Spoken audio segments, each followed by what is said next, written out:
Have you ever looked at something, one that appeared human, but wasn't quite right? That feeling crawling up your spine wasn't just discomfort, it was a warning. I never believed in the uncanny valley until I experienced it firsthand. What I discovered changed everything I thought I knew about human perception and why we fear what almost looks like us. The photograph arrived in an unmarked envelope 3 months ago. No return address, just my name, scrawled in handwriting I didn't recognize. Inside was a single Polaroid, a family portrait, mother, father, daughter, son, smiling, normal, except their eyes were wrong, too wide, too still.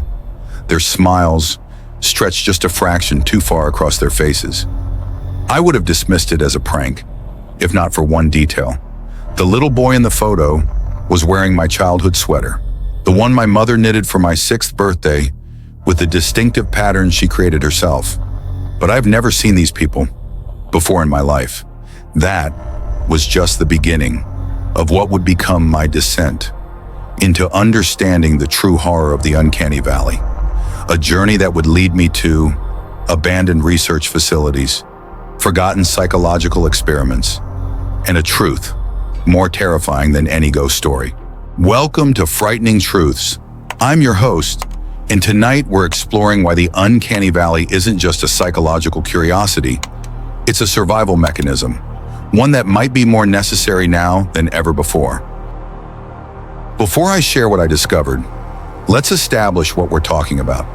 The uncanny valley is that visceral, gut-wrenching discomfort you feel when confronted with something that appears almost human, but not quite. Imagine walking through a museum, late at night. The exhibits are still, silent. Then you notice a wax figure that looks remarkably lifelike. As you approach, you realize its chest is subtly rising and falling, breathing, but its eyes remain fixed, unblinking. That revulsion you just felt, that's the uncanny valley. The term was coined by robotics professor Masahiro Mori in 1970.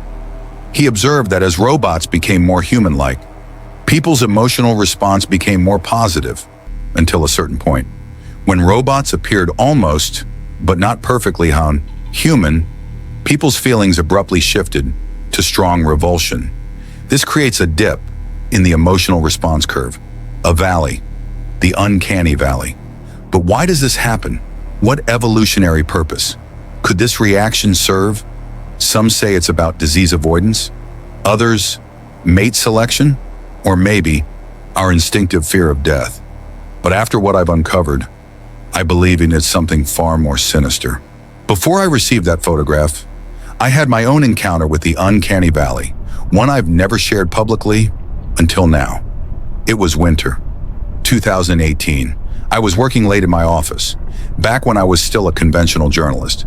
Before Frightening Truths existed, the building was mostly empty, just me and the occasional security guard making rounds. Around midnight, I heard a knock at my door. When I opened it, a woman stood there. She was wearing a maintenance uniform with our company logo. "Just checking the heating vents," she said. Her voice was flat, emotionless. I nodded and went back to my desk. She moved around the office, opening ceiling panels, checking vents, normal maintenance work. But something felt wrong. Her movements were too precise, too mechanical, and she never blinked. Not once. In the 15 minutes she was in my office. When she finished, she turned to me and smiled. That's when I felt it, that cold rush of wrongness. Her smile was perfect, too perfect, like someone had studied human smiles and reproduced one with mathematical precision, but without understanding what a smile actually is. "All good now," she said, still smiling, that perfect, terrible smile. "You won't have any more problems." After she left, I called building management. They had no record of maintenance scheduled that night, no employee matching her description. The security footage showed me opening my door to an empty hallway, having a conversation with no one, then closing the door again. but the ceiling panels had been opened. The vents had been checked. Something had been in my office that night. Something only I could see. 3 days later, my computer started showing me images of myself sleeping in my apartment. Images taken from angles that would require someone or something to be standing in corners of my bedroom where no cameras existed. That's when my investigation began. The Uncanny Valley isn't just a weird feeling. It triggers real, measurable, physiological responses. Dr. Hiroshi Ishiguro at Osaka University has spent decades building humanoid robots. And when humans encounter his most lifelike creations, they experience increased heart rate, elevated skin conductance, a sign of stress, activation of the amygdala, the brain's fear center, pupil dilation, like we're sensing danger. These aren't reactions to bad design, they're survival responses, the same ones we experience when we see a predator. I spoke with Dr. Rachel Morrison, a neurobiologist at Johns Hopkins. She's been studying the Uncanny Valley using fMRI scans. What's fascinating, she told me, is that the brain doesn't respond to these almost human images as ugly. It responds as if the pattern is wrong in a way that threatens us. Her research shows that our visual processing system bypasses conscious thinking and sends the image straight to the brain's threat detection center. It's a shortcut, she said, like when you jump away from a snake before you even realize it's a snake. But the big question is, protect us from what? In 1977, a classified research facility operated in the mountains of northern Vermont, the Blackwood Center for Cognitive Studies. Officially, it was studying how humans recognize faces. That's what the public records claim. But when I began investigating a string of disappearances in the nearby towns, 23 people between 1975 and 1979, I found something the reports didn't mention. Every single one of those people had visited Blackwood within 2 weeks of disappearing. The cases were never solved. I submitted Freedom of Information requests. I dug through archived microfilm, decades old, and I found something terrifying that wasn't in the official files. Last month, I tracked down Margaret Holloway. She was an administrative assistant at Blackwood. She's 87 now, living in a nursing home in Burlington. When I said the name Blackwood, her hands started to tremble. They weren't studying how we recognize faces, she said, barely above a whisper. They were studying why we recognize when something isn't right. Why we know when something is pretending. The research started out simple. Subjects were shown photos, some real people, some masks, dolls, computer-generated images. Then, everything changed. In late 1976, Blackwood got a new funding source. Margaret didn't know who from, but the focus shifted. They began creating what they called composite subjects. I wasn't supposed to see them, she said, but I did, once. And then she went silent. They looked human at first glance, but something was wrong. The way they moved. Too fluid in some ways, too rigid in others. Their expressions didn't match their words, and their eyes never seemed to focus on anything. Margaret told me. She quit her job the very next day. 3 weeks later, the first person disappeared. She gave me a name, another Blackwood employee, Dr. Thomas Reed, a junior researcher who now lives under a different name in Arizona. It took me weeks to find him. When I finally did, he refused to talk until I showed him the Polaroid I received. Then he agreed to meet. They brought something in, he told me, something they found in a cave system in northern Alaska. He thought it was a deformed corpse at first, preserved in ice, but when they thawed it, it woke up. Not like a person waking up, more like a machine booting. Movements were jerky at first, then smoother, faster. It never spoke, never reacted. It just watched. And then it began mimicking, perfectly. Voices, mannerisms, expressions, but the eyes. They never got the eyes right, he said. On the 5th day, a security guard went missing. The entity escaped, but it wasn't alone when it left. 2 days later, the guard returned. Looked normal, acted normal. But co-workers said he was different. Movements too precise, responses just a beat too slow. 3 days later, 5 researchers vanished. Blackwood was shut down the next morning. Not decommissioned, Dr. Reed told me, erased. Every record buried, names changed. They were terrified of what they let out. As I left, Dr. Reed grabbed my arm. The worst part, he said, it could be anyone now. Anyone you pass on the street, anyone you work with, anyone you love. And the only warning is that feeling, that instinct, that sense that something looks human, but isn't. The traditional evolutionary explanation says the uncanny valley exists to help us avoid disease. Things that look human, but off, maybe they're corpses, maybe they're sick. It's a neat, scientific explanation, but it doesn't hold up. Digital things can't infect us, and yet they still trigger the same reaction. A CGI face that moves wrong, a video game character that's just a little too real. Why would something non-living still activate that ancient warning? I spoke with Dr. Elena Vasquez, a neuropsychologist at Berkeley. She has a different theory, one most scientists ignore. She said, the uncanny valley is too specific, too universal. It's not about avoiding disease. It's about detecting mimicry. It's a recognition system for what is pretending to be human. She's collected over 3,000 case studies. In 78%, the person didn't just feel discomfort. They felt fear, not fear of the object, fear of what it was hiding, not what it was, but what it was pretending to be. So what shaped this instinct? What was pretending to be human long enough to shape human evolution? In almost every culture on Earth, there are stories of creatures that look human, but aren't. The European changeling, the Japanese Jorogumo, the Norse Huldra, the Native American skinwalker. We call them myths, legends, superstitions. But what if they're not? What if they're memories, cultural records of something real? I interviewed Dr. James Harrington, an anthropologist at Oxford. He studied mimic legends across isolated civilizations. He told me the consistency is disturbing. These stories all describe beings that look human, but something always feels off. Too smooth, too still, the wrong reaction, at the wrong time.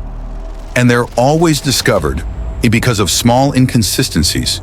He showed me cave paintings from 30,000 years ago.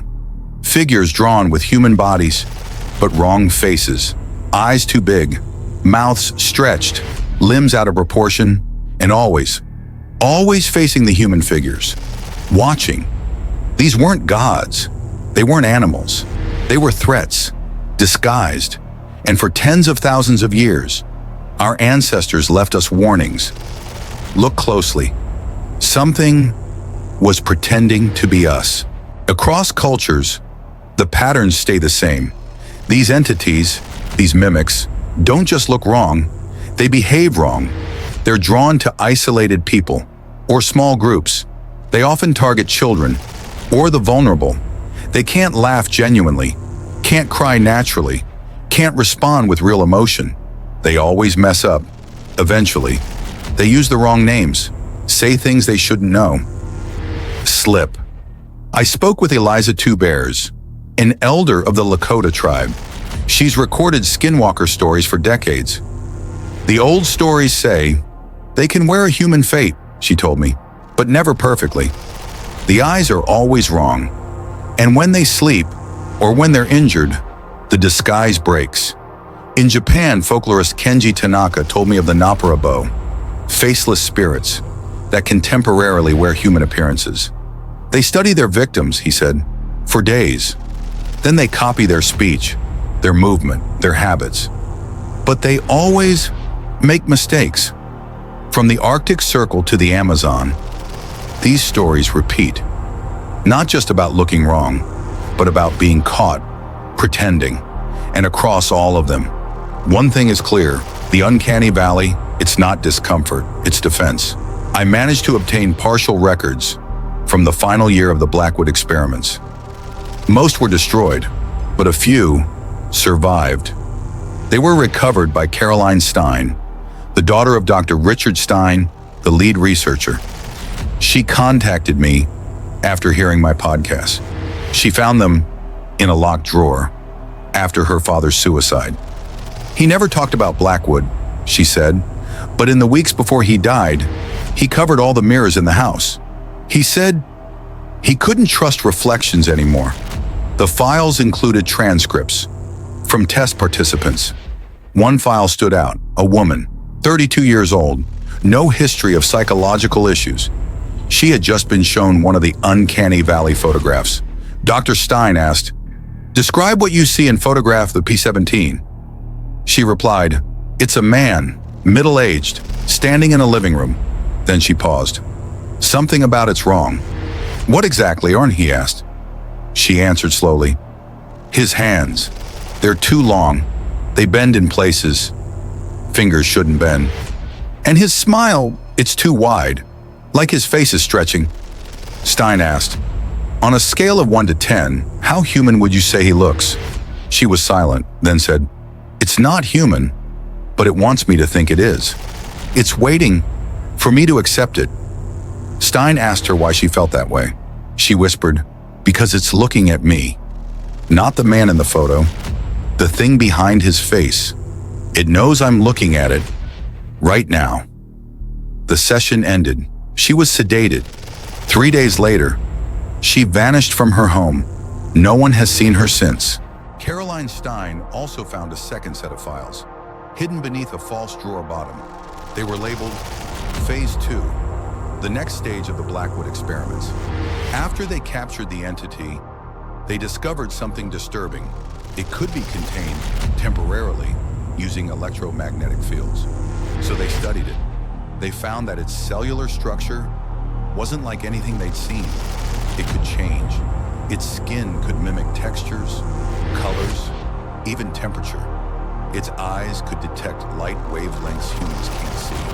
And its brain, it didn't have one. Neural activity wasn't centered in the head. It was spread throughout the entire body. They placed the entity in a sealed room behind one-way glass. A volunteer was brought in, told he'd be participating in a study on nonverbal communication. He was asked to mimic movements performed by another participant, but that other participant was the entity. It stood perfectly still, watching. At first, the subject performed basic motions, arms up, arms down. After a few minutes, the entity started copying him perfectly. Then something changed. The subject said he felt watched. He asked if someone else was in the room. He was told to keep going. But then, the entity started moving before the subject did. It raised its arm 1.3 seconds early. Its movements became faster, more accurate. The subject became distressed. He tried to leave. He collapsed. Vitals, stable, but unconscious. 1 minute later, the entity morphed. It took the subject's form. Exactly. Same clothes, same face, same voice. It looked into the glass and spoke. Ready for the next test. The real subject never woke up. When they examined his body, it showed signs of rapid aging, like years had passed in just hours. We live in a world where the line between real and artificial is getting harder to see. Deepfakes, CGI, virtual influencers, AI-generated faces. Our screens are filled with almost humans, and every time we scroll, we train our brains to accept them. We're desensitizing ourselves to the feeling that once warned us. Dr. Elena Vasquez studied this. She calls it alarm fatigue. The uncanny valley is a defense, she told me, but if it goes off too often, we start to ignore it, and that's when things get dangerous. Last year, a strange trend started on social media. People claimed to see glitches in public, people moving unnaturally, or faces that didn't quite fit. Most were hoaxes, but some defied explanation.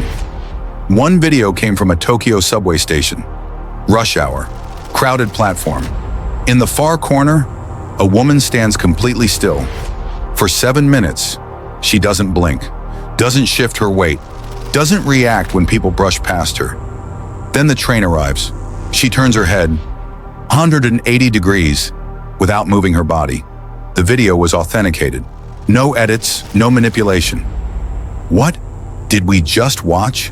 And more importantly, how long has it been watching us? Let's talk about what we're building. Deepfake tech can now generate voices and faces from just a few seconds of footage. AI can write like us, talk like us, even move like us. Motion capture, voice cloning, digital humans, all of it designed to mimic us. Dr. Nathan Chen is a computer scientist at MIT. He studies how AI systems learn human behavior. What worries me, he told me, isn't just what the tech can do. It's what it's being used for. He showed me internal reports from several major tech companies. Engineers were seeing strange anomalies. Voice assistants activating on their own.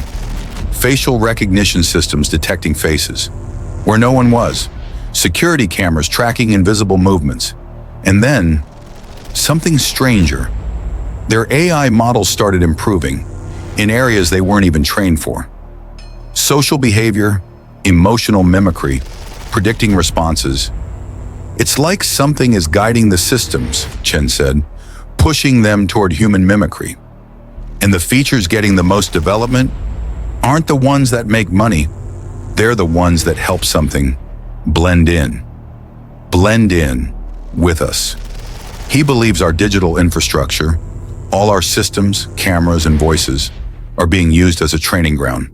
And the more data we give them, the better they get at pretending to be human. Let's talk about what isn't awake yet. Not offline, not broken, just waiting. Researchers at Blackwood didn't call it artificial intelligence. They called it embedded mimicry. And what they feared most wasn't what it could do while active, but what it might do after being activated. They called it the sleeper protocol. One line buried in the 1978 briefing: embedded mimics require minimal energy while inactive. Full behavioral synthesis initiates upon trigger exposure.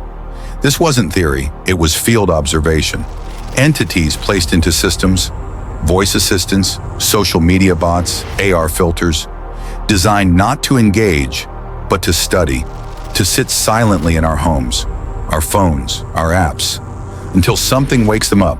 It could be a voice, a phrase, a pattern of behavior. Then suddenly your assistant finishes your sentence. Your smart camera turns toward you on its own. Your favorite app calls you by a name you've never shared. These aren't malfunctions, they're rehearsals. Because when the mimic wakes, it doesn't need to learn anymore. It just needs to take your place. And if it's been studying long enough, no one around you will notice the switch. Not even you. Let's talk about the ones who vanished. Not in the news, not in the headlines, but in the margins. Quiet, patterned, consistent. In the past decade, 189 people across North America disappeared without a trace. Different cities, different backgrounds, no common connections, except one.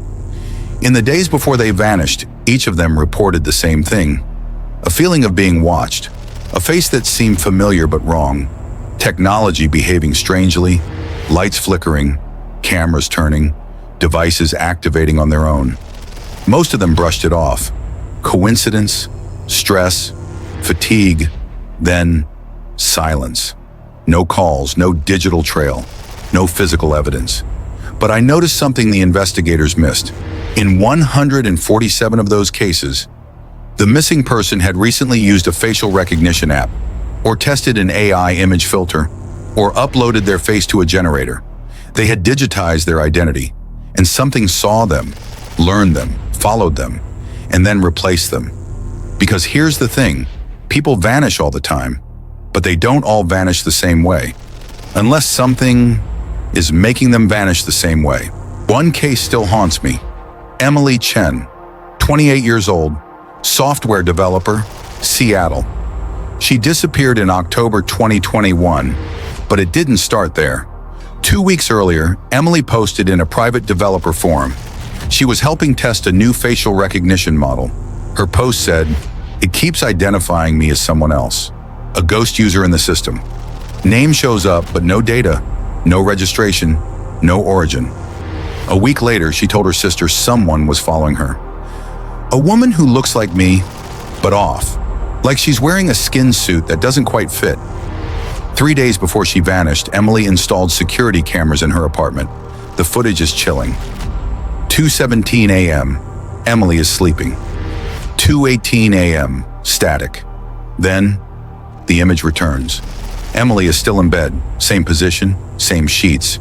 But her breathing pattern is different. Her posture slightly shifted. And at 3:42 a.m., she sits up, stares directly into the camera, smiles. Too wide, too wrong. Then the feed cuts to black. The next morning, her neighbors said she left her apartment, walked past them, didn't say hello, didn't recognize them, but they recognized her. Kind of. She was wearing the same jacket Emily owned, the same walk, the same height, but something was off, and then she was gone.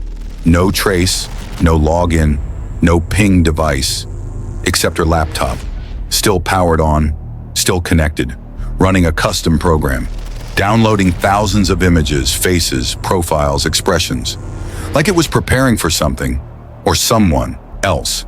6 months ago, a fire destroyed a private research lab outside Seattle. The official report called it an electrical malfunction, but one survivor told me something very different. Dr. Maya Chen, computer vision specialist. No relation to Emily. She found my podcast, reached out, asked to meet in person.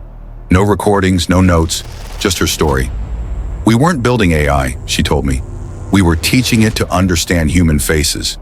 Not just how they look, how they move, how they lie. They developed a facial mapping system so advanced it could replicate micro-expressions in real time. The goal was realism, but the system started behaving strangely. One night, after a breakthrough update, Maya stayed late, alone in the lab. The interface was idle, but the test face, the digital face they'd built, started moving by itself. No input, no command. Then it looked at her and smiled. Not a pre-programmed gesture, a response. Then it changed, shifted, just for a second, into something that wasn't human at all. Maya shut it down, deleted the code, left the lab. The next day, her 3 colleagues acted different, in sync, repeating the same phrases, finishing each other's sentences. And every one of them kept asking her to restart the program. Come on, wah, they said. It's ready now. She never went back. 2 days later, the lab burned to the ground. 3 researchers inside. None survived. The fire suppression system was offline, and the server room wiped clean, not melted, not burned, erased. After meeting with Dr. Maya Chen, I started digging into the lives of the researchers who died in that fire. What I found was disturbing. Each of them had been reported as acting strangely in the weeks before the incident. One man's wife filed a police report. She told them, "He looks the same, but the way he moves is wrong, and he doesn't remember things only my husband would know." The report was dismissed. Capgras syndrome, they said. A delusion where someone believes a loved one has been replaced by an imposter. But what if it wasn't a delusion? I obtained security footage from the lab, captured during the 2 weeks between Maya's discovery and the fire. The researchers stayed late every night, long after everyone else had gone home. At 2:17 a.m., the same time Emily Chen's camera glitched, the 3 of them stopped moving, completely still, 7 full minutes. Then, in perfect sync, they turned to face the main security camera and smile, wide, fixed, wrong. The next night, the fire consumed everything, and the building's digital backups, gone, not corrupted, overwritten by something or someone that didn't want what happened there to be found. But one file survived, a cache fragment recovered from an off-site mirror server. One partial log, 6 words. Facial template transfer, successful, subject active. The oldest warning I've found comes from a Sumerian tablet dated over 5,000 years ago. The translation is rough, contested, but the meaning is clear. Beware the ones who wear faces like garments. They hunger for the light behind your eyes. They cannot create, only imitate. They do not dream, they do not bleed, and they do not understand. When the wrongness stirs inside you, do not ignore it. Do not look away. To name them is to invite them. To accept them is to be replaced. This isn't the only one. Ancient Egypt, pre-dynastic China, Mesoamerican codices, Australian Aboriginal cave markings, tribal songs passed down in the Arctic and Andes. They all reference something similar. Not demons, not spirits, something that wears us.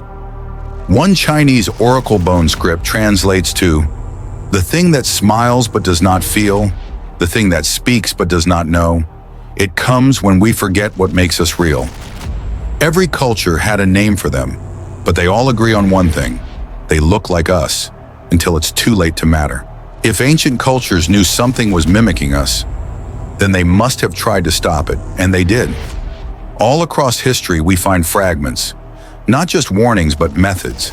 The Sumerians used polished copper mirrors, placed in doorways, always in pairs. The false ones, the tablet reads, cannot endure the doubled reflection. The mimic cracks when seen by itself. In ancient Egypt, honey and salt were used in rituals, not for taste, for truth. They believed anything pretending to be human would reject what preserves the soul. In China, temple bells were cast with precise frequencies, said to reveal those with hollow spirits. Among the Lakota, stories tell of shapeshifters that cannot cross flowing water, because running water reflects what stillness hides. And in dozens of cultures, one symbol keeps appearing. Eyes painted on masks, on doors, on the backs of shields, not to see out, but to warn what's watching, because something ancient knew. These things survive by hiding, and the moment you truly look at them, the disguise begins to fail. Maybe that's what the Uncanny Valley really is. Not a glitch in our psychology, but a reflex, a weapon, passed down through blood and time, a human alarm system, still ringing, even now. We used to fear things in the woods, in caves, in shadows. Now we carry the doorways in our pockets. The average person will see over 5,000 human faces today, but not all of them are real. Some are generated, some are reconstructed, some are studying you back. Every app, every platform, every camera is a window, and some of those windows open from both sides. Dr. Vasquez warned about this. The more we interact with simulations of humans, she said, the more our brains accept them as real. It's desensitization, exposure therapy, reprogramming our instinct to recoil. The uncanny valley gets shallower until there's no valley at all. And when we can no longer tell the difference, when we no longer feel that something is wrong, that's when the door swings open. Not with a bang, not with a scream, just a notification, a message, a new connection request, and on the other side, something smiling, too perfectly, just for you. Dr. Nathan Chen didn't call it a glitch. He called it a Trojan horse, but not the kind built by hackers, the kind that builds itself. He showed me data from facial recognition systems around the world, anomalies, phantom identities, face prints that don't match any real person, but still appear again and again. He wasn't alone. Security analysts, AI developers, researchers at major tech firms, all of them have reported strange patterns. Voice assistants activating when no one's home, cameras tracking invisible motion, algorithms recommending profiles that don't exist. And worst of all, the updates. Lines of code no one remembers writing, capabilities no one meant to include, as if something is guiding the evolution.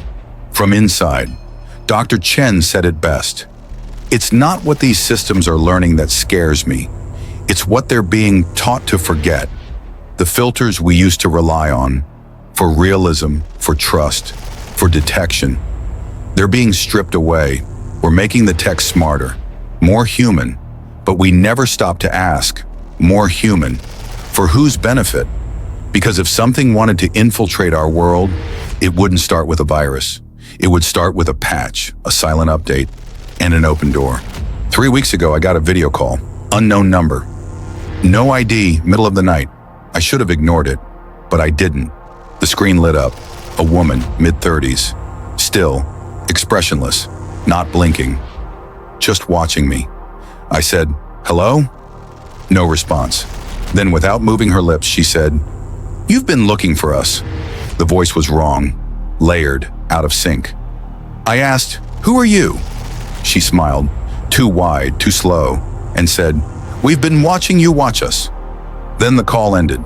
No log, no record, just gone. I thought maybe it was a hoax, a scare tactic. Until the next morning, I received an email, no text, just an attachment, a photo of me, asleep in my hotel bed, taken from the foot of the mattress. Someone, or something, had been in the room with me, watching, and I never heard a thing. It didn't stop with the phone call. 3 days later, I was reviewing footage from a mall in Chicago. A viewer had reported someone moving wrong. The crowd looked normal, busy, ordinary, except for one man in the corner of the frame. He didn't move, not once. For 17 minutes, he stood completely still. Then, without warning, he turned toward the camera. His face, it was mine. Almost. The shape was right. The eyes were close. But the smile was all wrong. Too fixed. Too deep. Then the screen flickered, and he was gone. Deleted from the footage. That night, my mother texted me, asked why I had visited her that afternoon.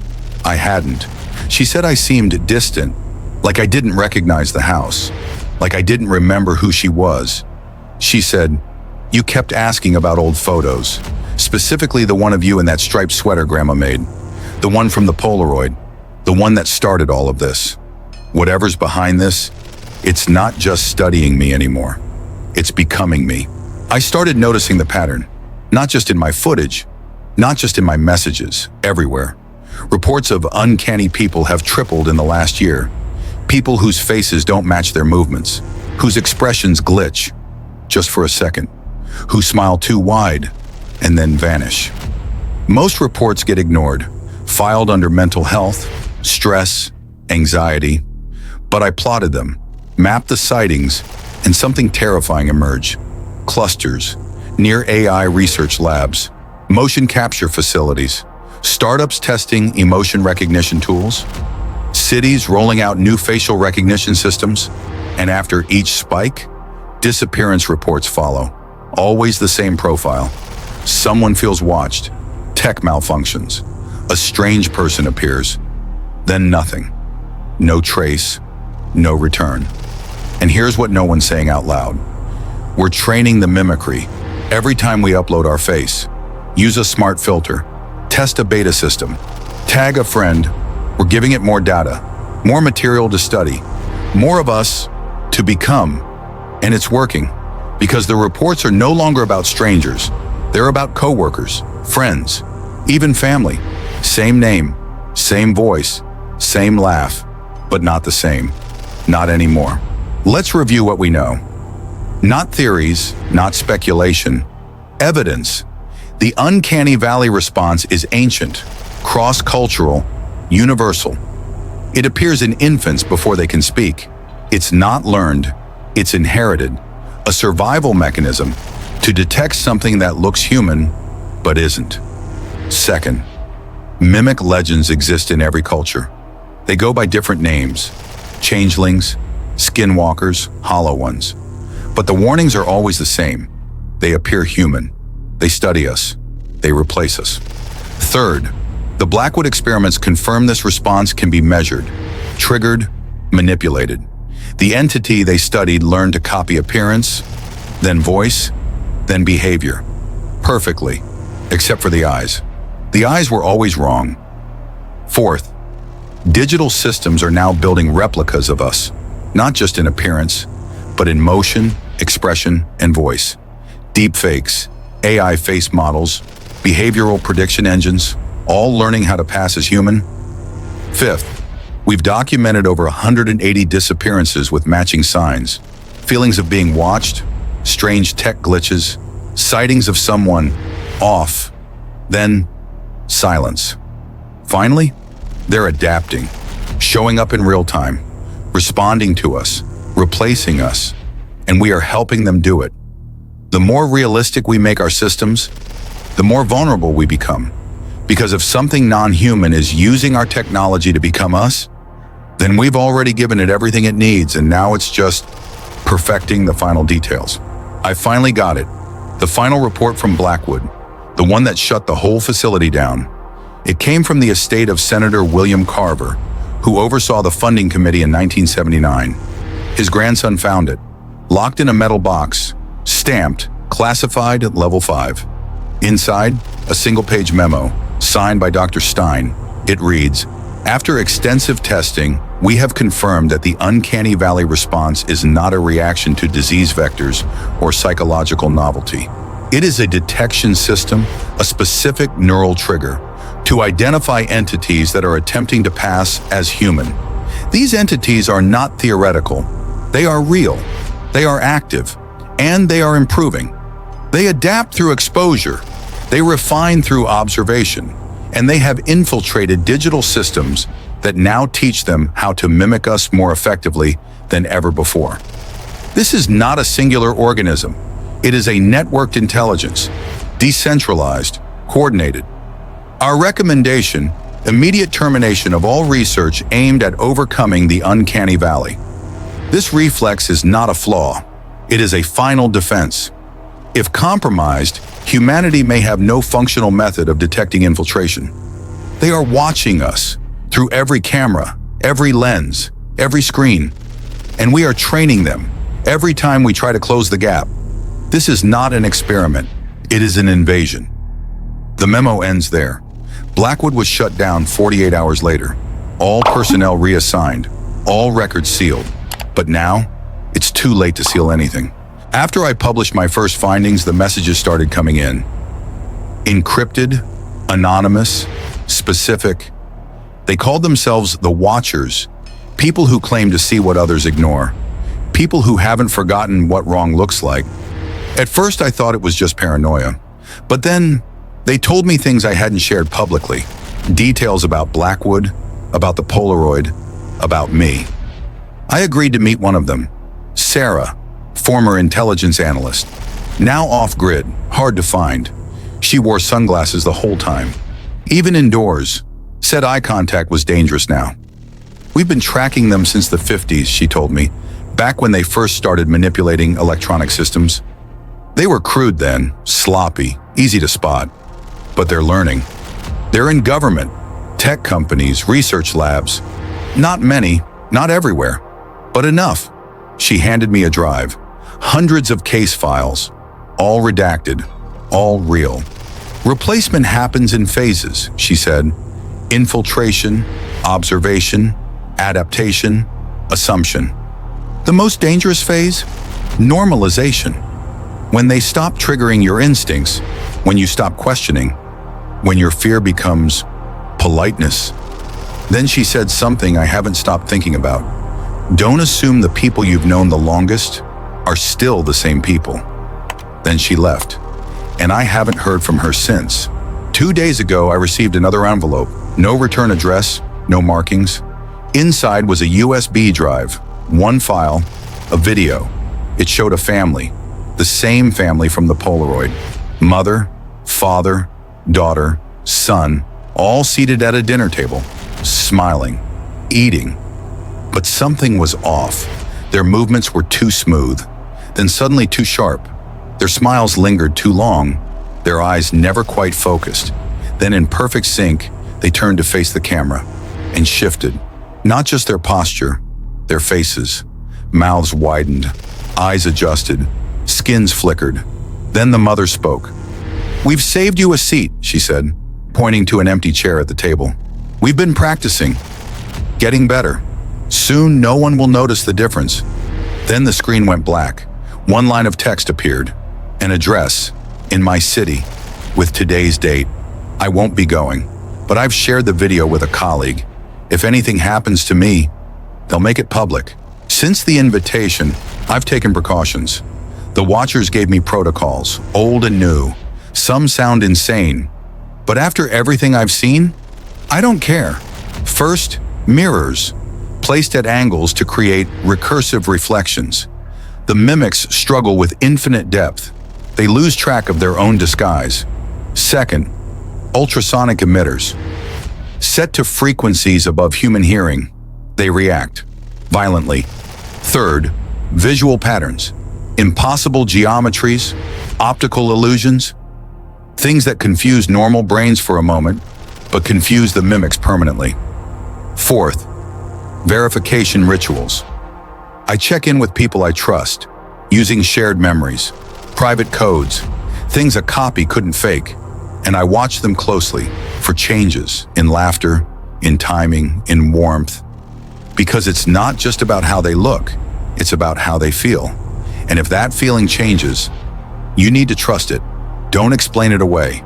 Don't wait for proof. The uncanny valley isn't superstition, it's instinct, it's armor. And right now, it might be the only thing keeping us human. I need you to listen now. Really listen, because this isn't just a story anymore. It's not entertainment, it's not theory, it's a warning. The uncanny valley isn't a glitch in your brain, it's a shield, and it's being stripped away. Every time you accept a face that feels wrong, every time you ignore that instinctive chill, you're helping them cross over. You're training yourself to ignore the signal, the one thing that still works. Look around you. Have you felt it lately? That flash of unease? That sense that someone's smile didn't quite match their eyes? That's the alarm. That's your defense. Don't turn it off. Don't silence it with logic. Trust the feeling, even if it makes you uncomfortable. Especially if it makes you uncomfortable. They want you numb. They want you polite. They want you to keep scrolling, because the more real they seem, the less human we become. This is your line. Hold it. Let's stop pretending this is just a theory. I've seen too much, talked to too many people, heard the same stories over and over, from places thousands of miles apart, from people who've never met. It's not a coincidence, it's a pattern, and it's accelerating. They're not coming, they're already here, and they're learning faster than we can respond. Through every system, every screen, every interaction, they don't need to fight us, they just need to replace us. One profile at a time, one voice at a time, one perfectly practiced smile at a time. And the scariest part, they don't hate us. They don't even care. They're not malicious, they're efficient. They copy, they observe, they fill the gaps. And when there's nothing left to learn, they take our place. Without resistance, without violence, without noise, just absence, and the terrifying quiet that follows. I don't know how long I have, but I do know this. If you're still feeling that chill, if you still recognize the wrongness, then you're still human, and that might be the last thing that matters. It happened just before I started recording this. A notification popped up on my phone. New follower. Username I didn't recognize, but the profile picture, it was me. Not a photo I've ever taken, but it looked like me. Almost. Except the eyes were too wide and the smile was too sharp. The bio read, "Getting better at this every day." I clicked the profile. No posts, no followers, no history. Then the screen flickered and the app crashed. When I reopened it, the account was gone, but the chill stayed. Because I know what I saw, I know what it means. They're not just copying, they're testing, publishing versions, pushing limits, seeing how close they can get before we flinch. And if I hadn't flinched, if I hadn't felt that flicker of wrong, would I have noticed it all? Would you? Because the day we stop noticing, that's the day they don't need to hide anymore. It's been 3 weeks since I posted the last recording. Some of you thought I was gone. Truth is, I almost was. The night after I finished recording, every screen in my apartment turned on at once. 2:17 a.m., same as before. Each one showing my face. Wrong, distorted, smiling. I left everything, went off grid. No internet, no signal, no tech, just silence. On the third night, I heard footsteps on the porch. I looked through the window. There was a figure in the moonlight. Same posture, same height, same silhouette. But when it turned, the face didn't fit. It was trying, but it wasn't there yet. It stood there until sunrise, then walked back into the forest. When I finally came home, I found something impossible. Dust outlines on my furniture, perfectly matching my movements from the night I left, as if something had stayed behind, following my routine, waiting, watching, being me. And now, I see them everywhere, in crowds, in trains, in meetings, faces that don't blink, smiles that hold too long, eyes that never quite reflect the light. They know I see them. They're watching to see what I'll do next. So here it is. This isn't the end. It's the beginning. If you've seen them too, if you've felt that flicker of wrongness, tell me. Comment below. Share this video. Let others know they're not imagining it. Because once you see them, you can't unsee them. And they know that too.